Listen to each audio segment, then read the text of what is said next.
New information tonight about the tremendous financial cost of our illegal alien crisis. A new report finds illegal aliens are costing the country $100 billion a year. The report estimates if the Flake-Gutierrez guest worker program should become law, or so-called comprehensive immigration reform, it would cost taxpayers $400 billion over the next decade. The report is entitled "The Fiscal Cost of Low-Skill Households to the U.S. Taxpayer." Robert Rector is one of the authors, a senior fellow at the Heritage Foundation, joining us tonight from Washington, D.C. Congressman Brian Bilbray is chairman of the Immigration Reform Caucus, a leading critic of the Flake-Gutierrez immigration bill, joining us tonight from San Diego. Thank you both for being here. Let's very quickly put up the cost of this as you have determined it, Robert. You putting up as a simple, straightforward fact that there are 17.7 million low-skill households. Now, not all of these, obviously, are filled with illegal aliens in this country. The total annual fiscal deficit for all of these households totaling $397 billion. I mean, at what point, with an annual, this creates an annual fiscal deficit of nearly $400 billion, or almost $4 trillion over 10 years. Now, of course, some of that money is necessary to spend because these are American citizens who have not been able to move into a higher income bracket, who are poor, who are struggling in many cases. What percentage do you believe is due to illegal immigration? It's not just illegal immigration, it's the legal immigration system as well is focused on bringing in people without a high school degree, and I would estimate that legal and illegal immigration is costing the taxpayer through these low-skill immigrants about $100 billion a year, about a quarter of that total.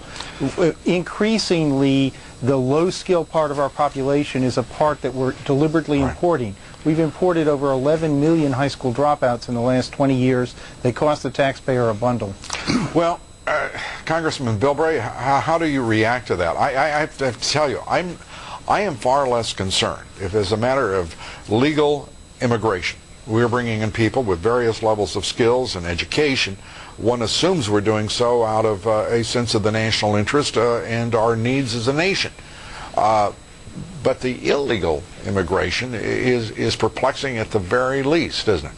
Well, this study really shows why we spend billions and billions. So we don't have, we try to reduce the number of people who are undereducated, undertrained, because they don't have the ability to produce the resources to be able to pay for the overhead that you have. And then when you have people that stand up and try to justify illegal immigration, that we need more poor, uneducated people in the country, the Heritage Foundation sort of reinforces that this is an issue that goes beyond just legal and illegal immigration. It's a concept that if we're going to have immigration, we should try to get those that are going to be paying a major portion of the expense of what they produce. We're really talking about for every illegal immigrant family in this country, we're giving them the equivalent of a brand new Mustang convertible every year. That is something that I think that we got to recognize as the real expense of illegal immigration. Let's put up, Robert Rector, let's put up this chart showing the cost of low-skilled workers, and this is an interesting way to look at it. They pay under $10,000 in taxes, yet they receive more than $32,000 in benefits.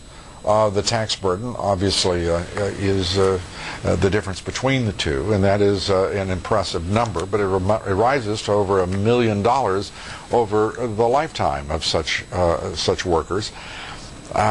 There's another way to look at this, it seems to me, Robert Rector, and that is, if low-skilled workers are being brought in by corporate America, what they're really doing is pushing the burden of providing for those low-skilled workers, particularly illegal immigrants, off on the American taxpayer, so that the company, the employer of those illegal aliens, won't be paying that $30,000 or $22,000 net difference, if we can assume that, each year. That's exactly right. When the Chamber of Commerce will come to me and lobby and say, oh, you know, we have to have these workers, we'd have to pay $1 an hour more if we didn't have them, I say, look, each one of these workers you bring in like this, if they come in with a family, it's costing the taxpayers $22,000. Do you as an employer want to pay that cost? And they say, oh, no, we don't want to pay that. They just want to shift those costs off on the taxpayer so they can make a tiny bit more profit. It's a terrible, terrible idea,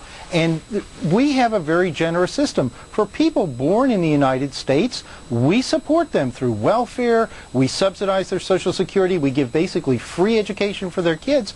But what we really have now is a kind of transnational welfare outreach where we're pulling more welfare recipients into the country. And of course the Bush administration right now is upset with those folks out in California who are giving away birth control pills to illegal aliens. That's what seems to concern them rather than $400 billion. You know, let me ask you this, Congressman Bilbray, we have to wrap up. Robert Rector just mentioned the U.S. Chamber of Commerce, the country's biggest business lobby, wants to push all of those costs for low-skilled labor off on illegal labor, off on the American taxpayer. What do you say to a group of people who who are telling all over Congress, saying to you guys, you know, we need to bring in all these illegal aliens because we need people to pay for the Social Security for the baby boomers? Do they not look at any of the facts, any of the empirical basis, the underlying reality of this country's experience? Lou, I had him in my office last week, and we had, let's just say, a brisk discussion about this, what I like to call a shift in the shaft.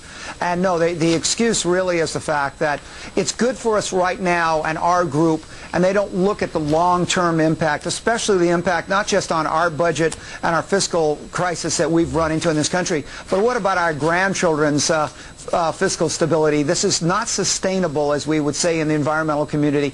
It's one of those things that people are saying, just give me what I need, what I want right now. I don't care about the long-term impacts of the nation. Yeah, and they don't really care about the short-term impact either, suggesting that we need more of these workers at the same time. Wages in construction, landscaping, leisure and hospitality, the predominant industry employers of illegal aliens, all of the wages have been declining there over the course of the past 5 years, putting a lie to just about everything that's being said on behalf of illegal immigration. Robert Rector, we thank you very much with the Heritage Foundation, and we thank you very much, Congressman Brian Bilbray. Thank you, Lou.